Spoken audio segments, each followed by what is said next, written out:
Reading college texts. Read your text actively and slowly before and after class. Read actively, not passively. By text, I mean, it might be a textbook, a work of fiction, a poem, an essay, an article from a journal or magazine, or even a class handout. You should not read passively. That is, don't just read the text straight through without thinking about what you're reading. If you read without thinking, I guarantee that your mind will eventually wander off. Your eyes will eventually glaze over, and you will fall asleep. It's a form of self-hypnosis, so you must read actively. You must turn the text into an interactive medium in which you have a conversation with the text, as if you were talking to the author. Read slowly. Highlight the text in the margin. There are some other tricks for active reading. One, of course, is to highlight important or interesting passages. Make notes in the margin. You should also make notes in the margin of the text if there's room and if the text belongs to you. Keep a notebook. These notes can then be used later if you write a term paper or a research paper that discusses the material in the text. For that purpose, it would be useful to number your notes. Read before and after class. Ideally, you should read a text at least twice.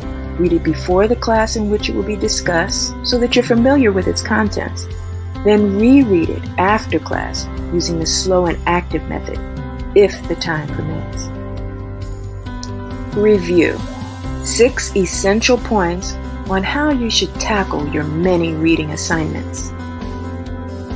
Understand what being a good reader is all about. Reading isn't a race. Reading is a process. Understanding is the goal. The point isn't simply to make it through the reading assignment by turning pages every few minutes so that you can finish the chapter in a certain amount of time. Reading requires you to back up occasionally, just like when you rewind a DVR to catch something you missed. Students sometimes mistakenly think that good readers are speed readers, when it's really about focus. Have a conversation with the author.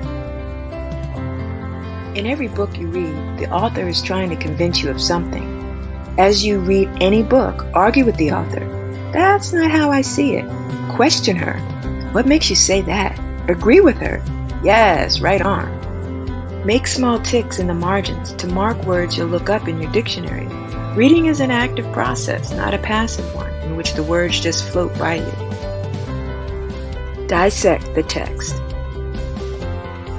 The ability to dissect text is important in reading. As you read and make notes in the margins, write what and why statements. Make detailed notes.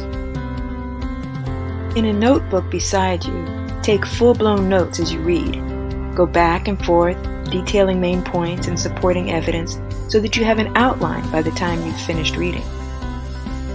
The physical act of writing or typing can consolidate what you're reading and act as a form of rehearsal that helps you remember it later. Remember, in college you have to read.